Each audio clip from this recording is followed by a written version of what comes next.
Okay, welcome everybody to Kim's video journal. Today's date is Sunday the 30th of August. Apologies for missing last week. All a bit hectic, lots of things going on, which I'm sure Kim will talk about. We'll do our usual, which is ask her questions, and we'll go from there. So, questions first. What is your name? Kim Tolton. How old are you?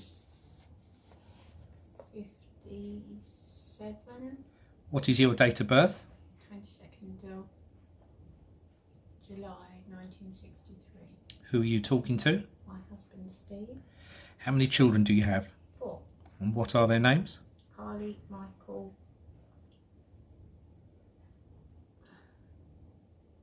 Chris and Les. What season are we in?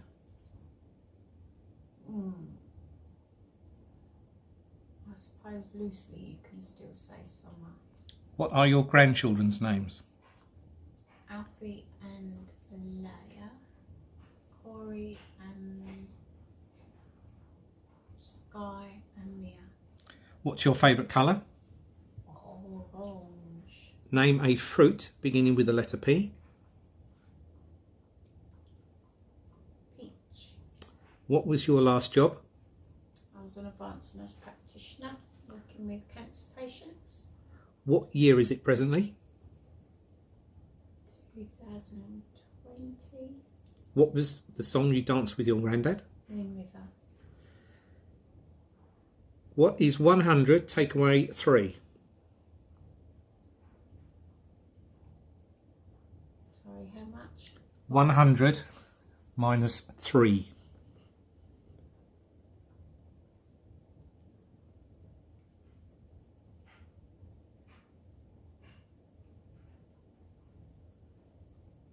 I don't know. What was the name of yours and Sean's pony? Angus. What is your favourite hobby? Horse riding.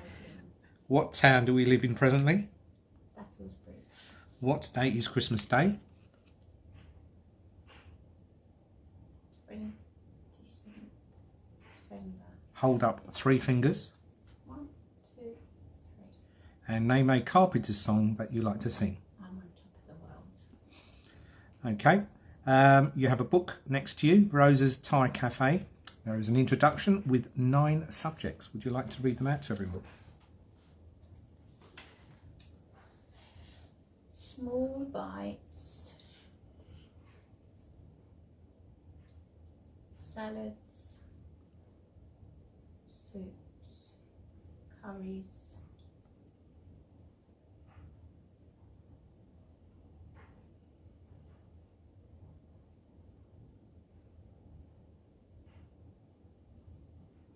Rice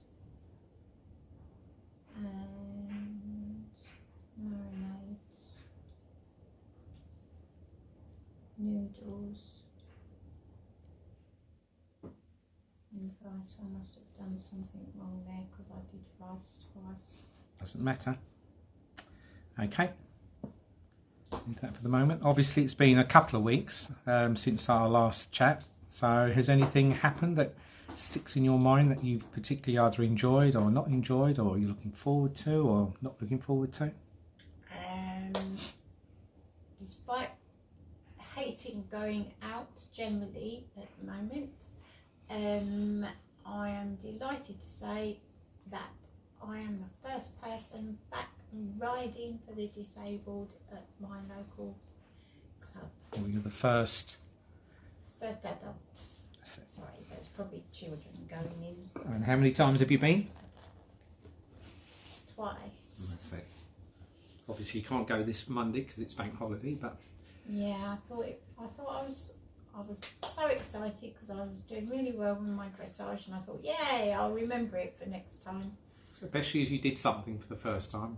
Yeah. And oh yeah, I did some trot work. Ha ha ha. Well, it was only about done in ages. 5 seconds long, but you still did it. You were very nervous, but it was good to see. So you did that. And we've been busy. Part of the reason why we've got a bit sidetracked and not done the video is because we are renewing our wedding vows. So we've been married we've been together 25 years, but married for 20. So we're having a spiritualist ceremony in our garden with my brother-in-law and his wife and my best friend and her husband and my dad. Yeah, so we've been really busy trying to tidy up the garden and upstairs, because the toilet wasn't working. We've had to make the upstairs COVID secure for my brother-in-law and his wife, so they feel safe up there. Yeah, it's been a busy few weeks. It's going to be busy next week, because not only have we got our ceremony, what's happening the end of next week? Oh, and a couple of days later my brother is getting married. They've had to put it off and put it off and put it off, and they're now going ahead. I have to say I am really anxious about it. I'm in very two minds about it. If it wasn't my bestie brother, I wouldn't go. And there's so many issues for me in terms of distance of travel and all my medical issues that make it really challenging for me to spend a long day travelling and there and back. So it's in Norfolk. Luckily I've got a bucket in the car. We've got a bucket and we've got a pop-up tent, so if I do need to go I can pop it up and I can... You've got a proper porta potty. Proper porta potty. Seat with everything, haven't you? Yeah. So you'll be okay. Just wrap a towel around you to stop people recognising you. So we'll be fine. It's a hectic week next week, and then we've got a few months to get over it all. Yeah.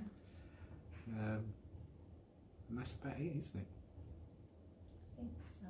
That's what's been going on. That's kind of a quick catch up. Yeah. Okay, so that's everything. So I know last time you finished chatting about your life up until you met me, and you've spoken about the boys and them growing up and what they've been through. So I think it's really just from your time when we moved to Shearing Court and your work and everything from there. So I shall leave you to carry on. Okay. Thank you, honey bunny. So, I'm going to start from day 0 with Steve. So, not my best friend at the time, but a very good friend who I didn't realise was also a good friend of my to-be husband. So by this time I'd been married twice, divorced, well, in the process of being divorced and having applied to the court. And anyway, my friend, before I actually took the plunge, I'd been living in a situation of domestic abuse, as had my boys, although I was unaware of the abuse my husband had subjected my children to, because I thought they were safe because they were with the au pair when I wasn't around. But there was one day a week where I would run the local eating disorders group, and it was on those evenings apparently he'd been abusing my children. So my friend had come to see me, and she said, I'm really not happy, my anorexia was very bad, and she'd said to me that if I ever needed to get out in a hurry, she would come and get me and the boys. And this particular night, he got home, and I just knew it was going to be a really rough night. Now, I'd had the foresight to put together a bag with my essential documents, any evidence that I thought I might need for if it had gone to a point of getting a divorce, which I did in the end.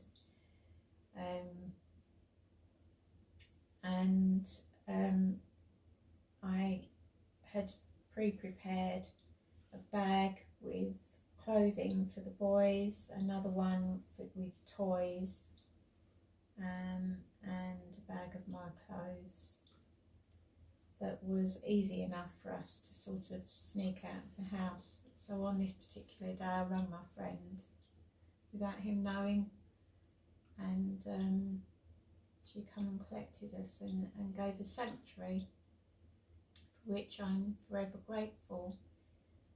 And when I arrived, a gentleman opened the door, and he said, I thought you might make use of these, and he handed me a box of Maltesers and a bottle of wine, and he left.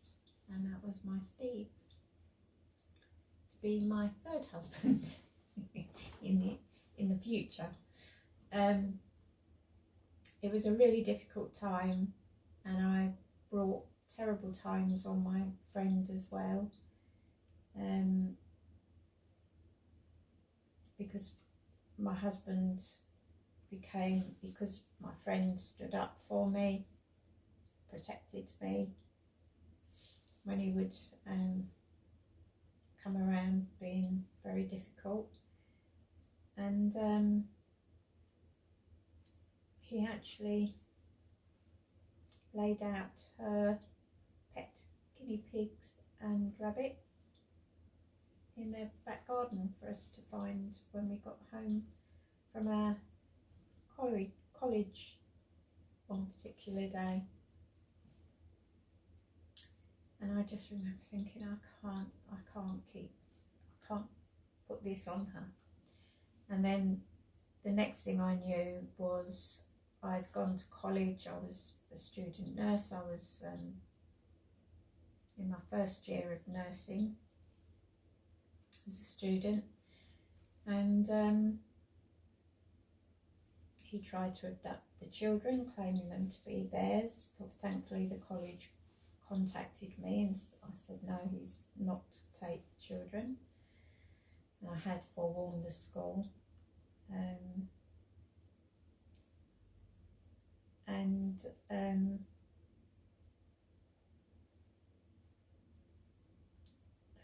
It was just a very dark time, and I think that day that Steve came into our lives was my darkest of days, definitely. But he was a frequent visitor to where I was living. But this particular day, my soon-to-be ex-husband decided to recover the vehicle that I had been using for work, and I had no money at all.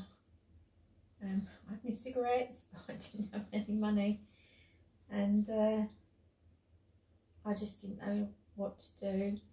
I didn't have money for a phone or anything, and the only place I could think of was to walk to Steve's place, because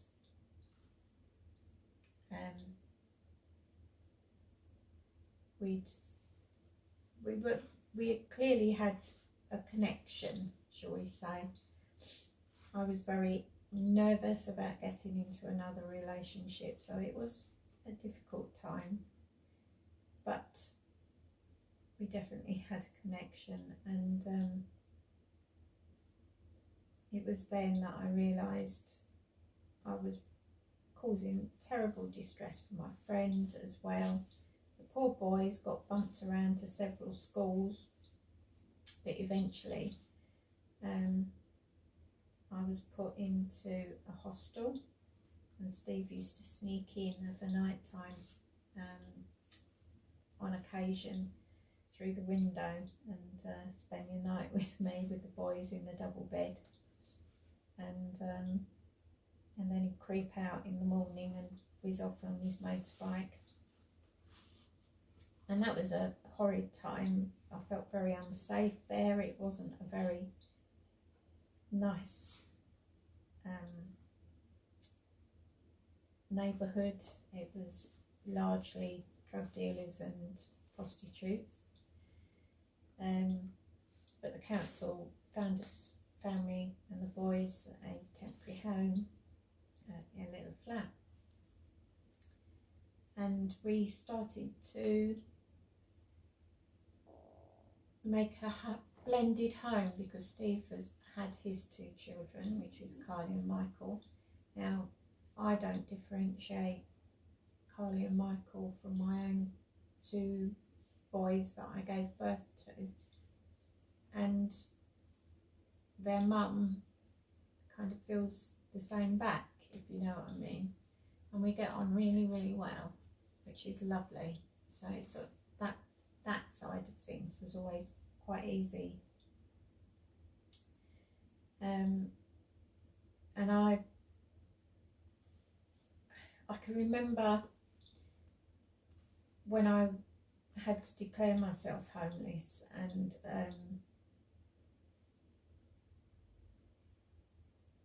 the council sent me off with a little note to go round to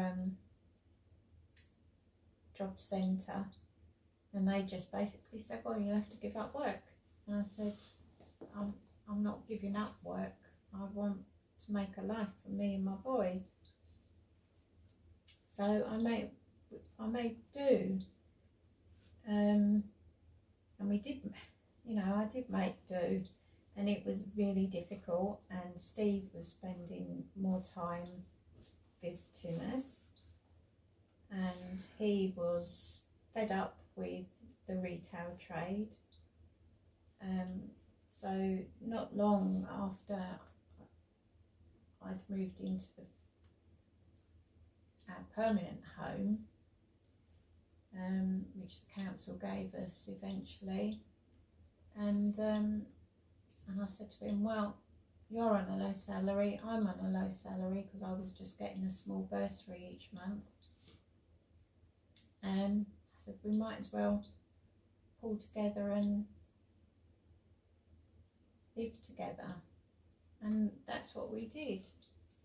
I don't think we ever, in the early days certainly, marriage was not on the cards for me, twice bitten and all that.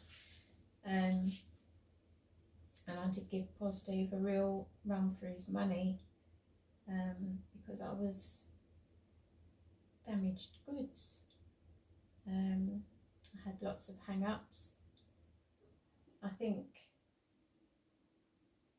one time that really kind of stood out for me was the day that we were just sitting having dinner. We had a like a picnic bench type thing, because we could only afford very cheap things. Most of our stuff was from second-hand shops and things, and hand-me-downs from family and friends. And this particular day, Steve suddenly put his arm up and I ducked, and I remember him looking at me, and it was like the reality of God, she thought I was going to hit him. I thought, you know, and it was a complete reflex. And I remember looking at him, and then he had tears in his eyes. He was really taken aback by that. Whereas, I don't know, I just kind of always, both my ex-husbands treated me badly, and you kind of just put up with it, really. You get acclimatised to it, and you start to believe that it's all your fault. But Steve, from the very start, even when I would push him away, and I pushed him away because I was so convinced that he would leave me as well, because everybody else had, and he would just give me a bit of space, and then he'd come over and he'd say, I'm not going anywhere. And that's always been his mantra throughout our life. And we certainly had our challenges. I mean, I went through having my appendix, having emergency surgery for my appendix, and then I was in dire straits following that surgery because there were complications due to previous trauma on my body, and I was really sick, and Steve told me afterwards that he went home that night having had the doctors talk to him and say, and he basically come home and was praying to God to say, please let her be okay, please let her pull through. And the next day I went from being really sick to he came in, and I was sitting up drinking a cup of tea, feeling not well, but an awful lot better than I have been for a good while. So that was one, and then I continued with, by this time I was a qualified nurse, and I loved it. I didn't like nights, I hated nights, I never got on with nights, but it was part of the job, so you just had to do it.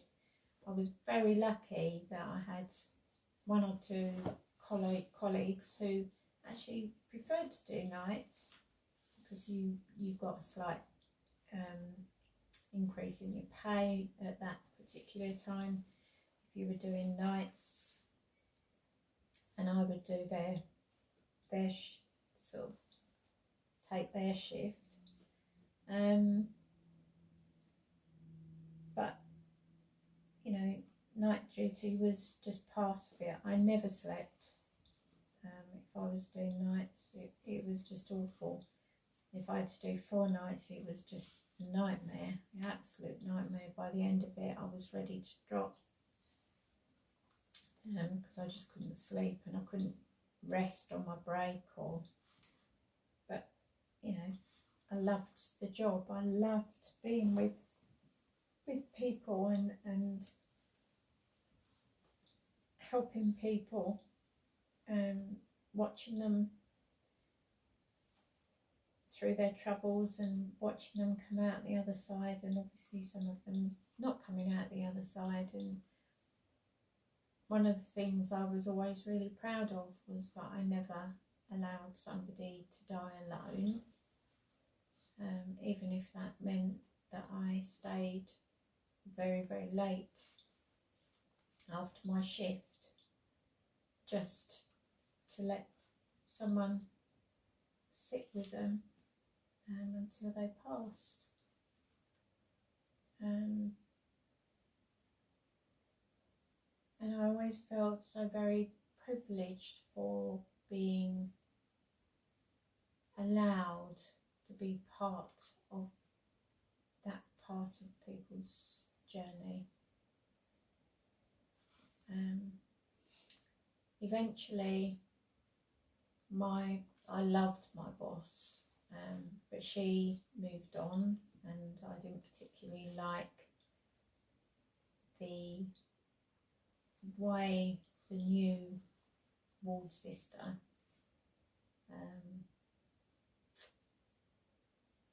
ran her ship, and so I decided it was time for me to move on. So I'd been a nurse for 10 years by that time, and I moved to a post where I wouldn't have to do nights, which was lovely, and that was when I became a nurse practitioner looking after bowel cancer patients. Loved it.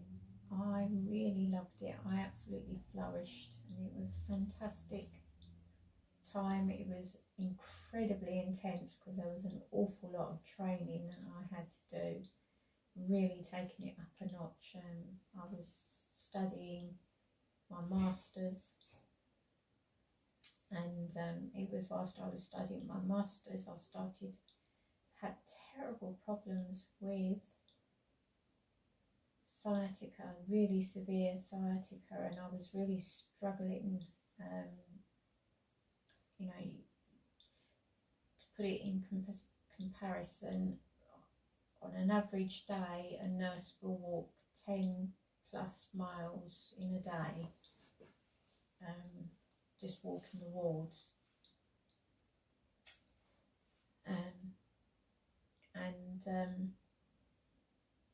anyway, I was still going to work even though I was in a lot of pain. And I remember travelling up to London for my course, and the tutor said to me, "You look really uncomfortable." And I said, "Oh, I've got really bad sciatica." And she said, "Well, you must take, you can't come next time. You can't come." I didn't get there. I didn't get that far, unfortunately. And I got up a couple of days later, had my wash, and suddenly screamed out in agony, and I couldn't move. I just could not move. The pain was so severe, and I was shouting for Steve to say, you're going to have to help me. I'd wet feet, and and I'm saying to him, "Can you get my socks on? Can you get my socks on?" And I'm all the time I'm screaming in absolute agony. I could feel this pain in my back. It was just horrendous.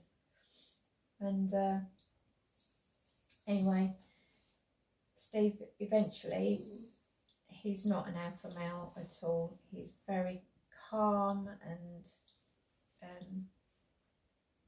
very mindful of everything, and he just said, "You are not going to work. I'm going to ring in and tell them that you will not be at work today." So I did as I was told. My son Chris, he was working he just had a part-time job with what's the fast food restaurant called? Where he worked. What's that? Chris. The Anne Boleyn. No, before the Anne Boleyn, he was McDonald's. still McDonald's. He was working for. He used to get on his push bike and go to McDonald's at Rayleigh Weir. And he said, "Don't worry, I'll look after Mum today. I'm not working today, so I'll look after Mum." And anyway, he was looking after me. I really cannot describe the pain. I really can't. There's no way of describing it other than the worst pain you can ever imagine. And anyway, he made me a cup of coffee. I bent forward, well, not bent forward, but just sort of leant forward to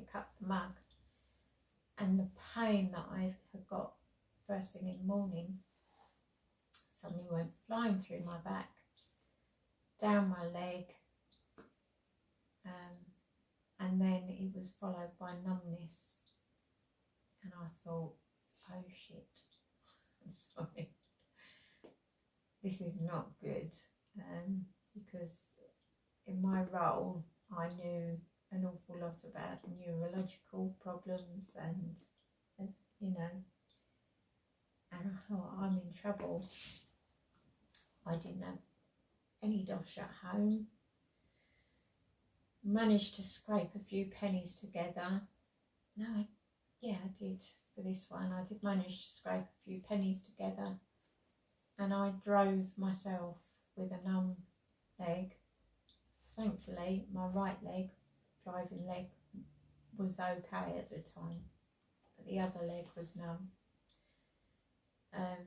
And I drove to the doctor's, and he said, and he checked me all over, and he said, well, I think it's just an exacerbation of your sciatica, but should you start having problems with your waterworks or opening your bowels, or the numbness gets worse, I need you to come back immediately.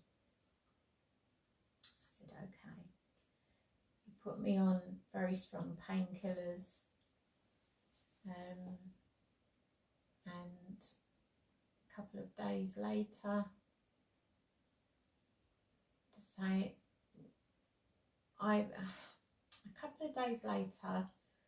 I just felt like the numbness was still there, but it was almost like it was creeping across. So it was slowly, more numbness was settling in. So I rang the doctors, and he said, right, I need you to come up and get assessed. So I drove myself to the surgery, even though I was literally screaming in the car with the pain. Hobbled into the surgery, and he checked me over, and he said, I'm really not happy about this. We need to get you to hospital. And I said, well, I can't. I said, I've left my car in the car park. He said, please don't tell me you drove here. I said, well, how else did you think I was going to get here? So in the end, we found a compromise, and he agreed for me to ring.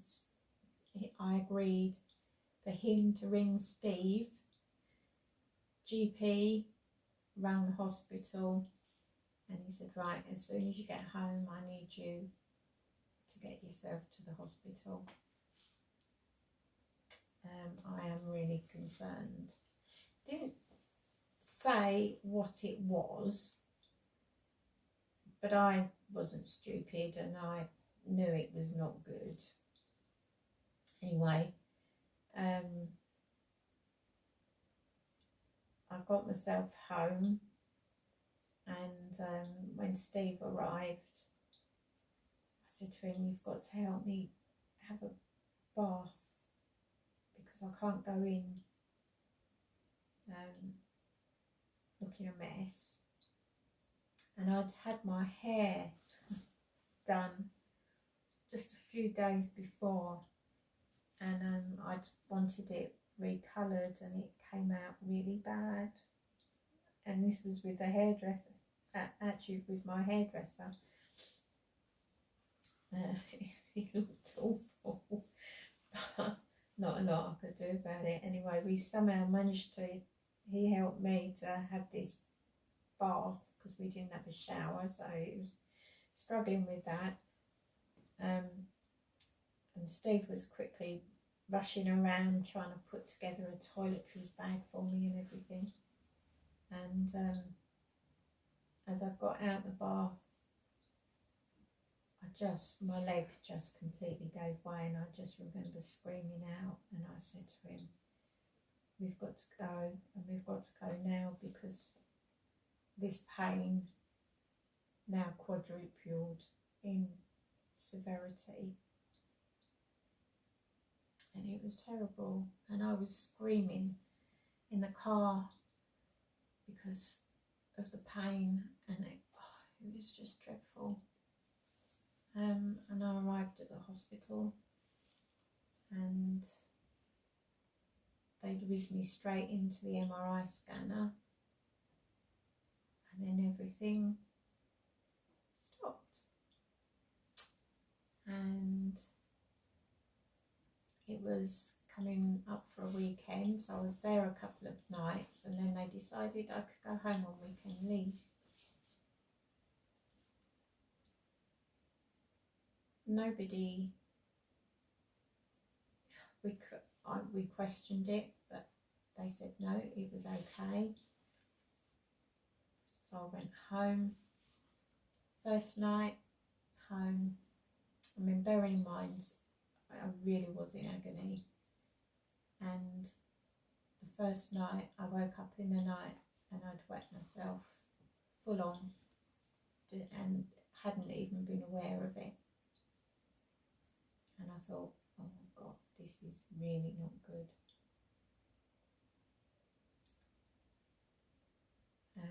So we got through that day. Next night, not only did I wet myself, but I opened my bowels as well during the night with absolutely no knowledge of it happening. And I just said to Steve, I know they said not to come back until Monday, but we've got to go. And we've got to go now, mate. We really have. I'm not happy staying home. Yeah, you know, things are not right. Got back to the hospital and told the nursing staff what had happened, and they never passed the message on to the doctors. When the doctors came in for their ward round on the Monday, their grand round, and they basically inferred that I was making it all up.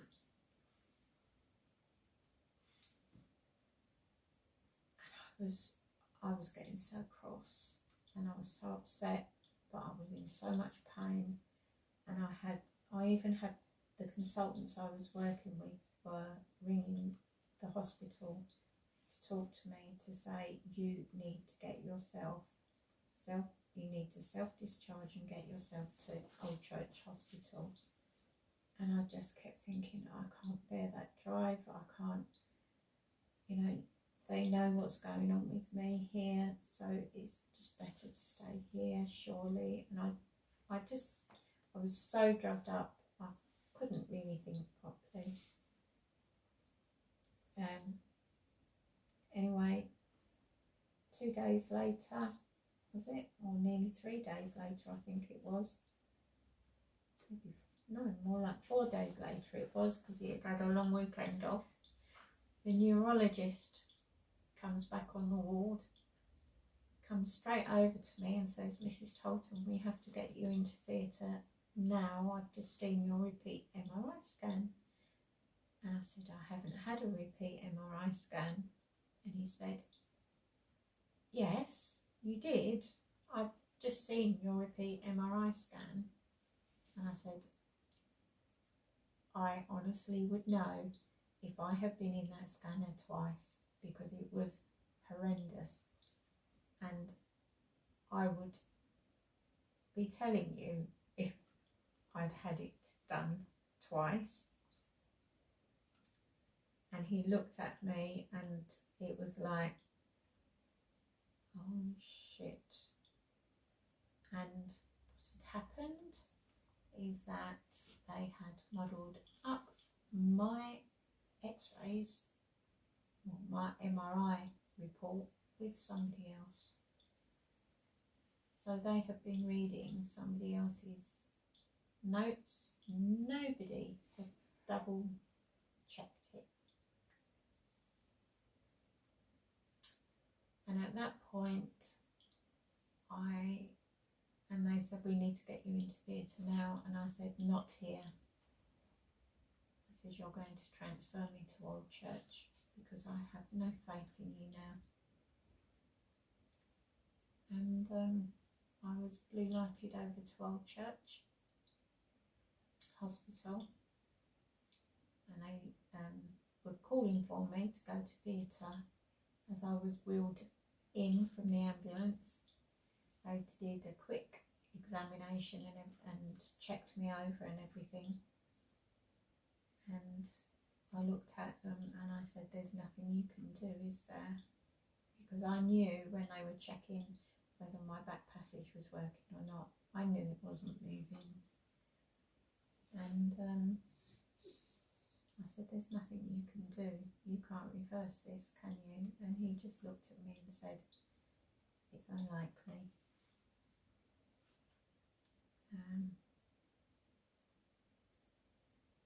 And I was promptly wheeled off to theatres. And my memory was coming round and thinking, oh, I'm not in any pain. But that's because I wasn't moving and I was on lots of steroids. And from there, life really changed. So I had to come to terms with the fact that I would probably never walk again, and I would live in chronic pain for the rest of my life. And I can remember saying, and I asked them to send me back to Basildon Hospital, not back to Southend, because that's where they would have sent me back to, the people that copped it up.